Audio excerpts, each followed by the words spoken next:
जिस दौर में उत्तर पश्चिम भारत में और उत्तर भारत में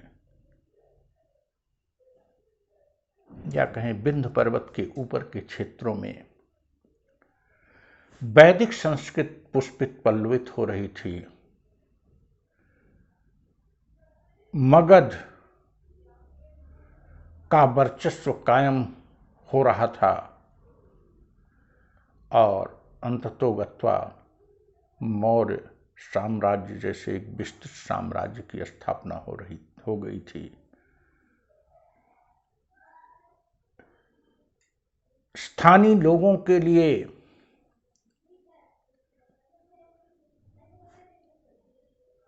जो भाषा थी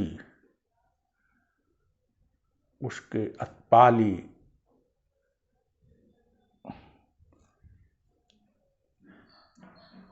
उसके स्थान पर अब विशिष्ट लोगों के लिए संस्कृत भाषा का स्थान बन रहा था। वहीं दक्षिण भारत में तमिल भाषा का विकास हो रहा था और तमिल संस्कृत का विकास हो रहा था और तमिल संस्कृत या तमिल भाषा में संगम साहित्य की संरचना और दक्षिण तथा सुदूर दक्षिण में 3 राज्य स्थापित हो रहे थे। दरअसल उत्तर वैदिक काल तक अर्थात 6th सेंचुरी बीसी तक वैदिक संस्कृत दक्षिण भारत नहीं पहुंची थी। वैदिक संस्कृत का प्रभाव दक्षिण भारत में 6th सेंचुरी बीसी के बाद हुआ, उत्तर वैदिक काल के बाद हुआ और इसके प्रभाव में वहां संगम साहित्य एक विशाल साहित्य का सृजन हुआ और इसको दक्षिण भारत में इसको संगम काल के नाम से जान लिया जाता है। 3री-4वीं शताब्दी ईसा पूर्व से लेकर 1st शताब्दी ईसा पूर्व तक 200-300 सालों तक का।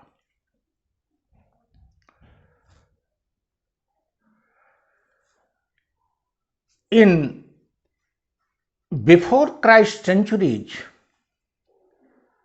the history of Northwest and North India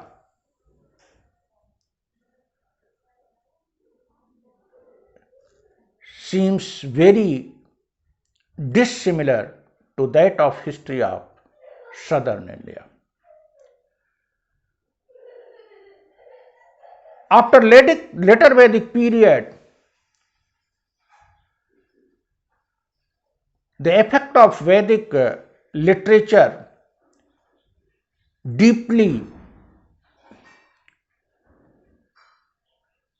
went in the heart of people here in north and northwest. We see the spread of Buddhism, Jainism, the transformation of Brahmin religion into Bhagavad religion, the coming of Sutras, Smritis, Puran and topics. As well as in political context, we see the dominance of Magad and the formation of Magad as a big empire covering the whole Indian territory except the southernmost part and a bit northwest region, northeast region of present India.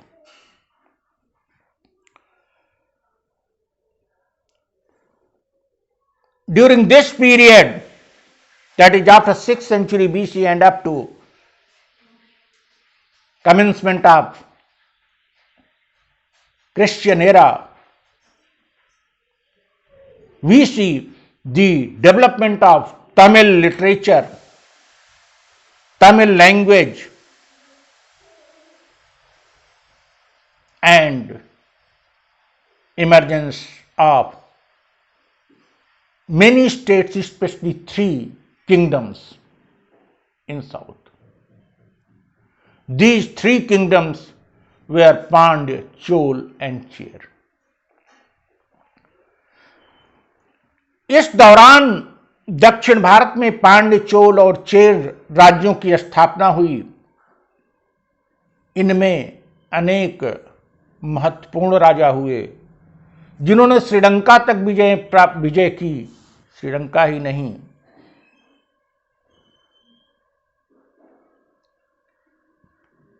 दक्षिण पूर्व की तरफ की विजय की।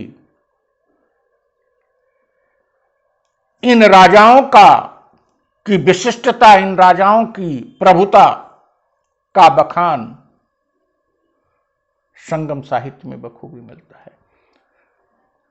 संगम साहित्य का जो वर्णन है, संगम साहित्य में जो वर्णन है वह अतिशयोक्तपूर्ण जरूर है, लेकिन उत्कृष्ट है। वहां भी दो महाकाव्य हम देखते हैं।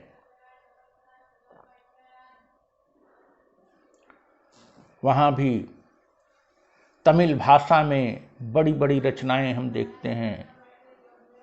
ऐसा कहा जाता है कि 3 संगम का आयोजन हुआ जिसमें तमाम तमिल विद्वानों, कवियों ने भाग लिया और अपनी अपनी रचनाएं प्रस्तुत की।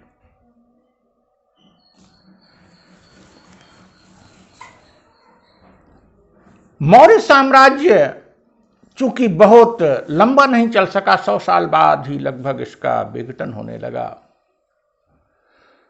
तो ऐसी स्थिति में दक्षिण भारत के ये राज्य अपनी प्रभुता को बनाए रखने में कायम रहे कुछ समय तक। इन राज्यों का यूरोप से भी संबंध था, व्यापारिक। ऐसा भी माना जाता है कि क्रिश्चियन धर्म का प्रचार करने वाला पहला जो प्रीस्ट था वो दक्षिण भारत ही आया। दक्षिण भारत के इन राज्यों का समुद्र के माध्यम से विस्तृत व्यापार दिखाई पड़ता है और इनके राज्य में बड़े बड़े बंदरगाह दिखाई पड़ते हैं।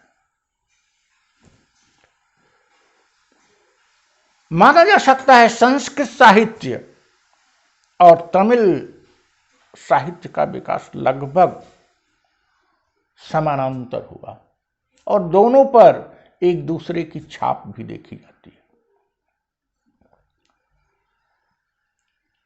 दक्षिण भारत में वैदिक संस्कृत का प्रसार करने का श्रेय सेंट अगस्त को दिया जाता है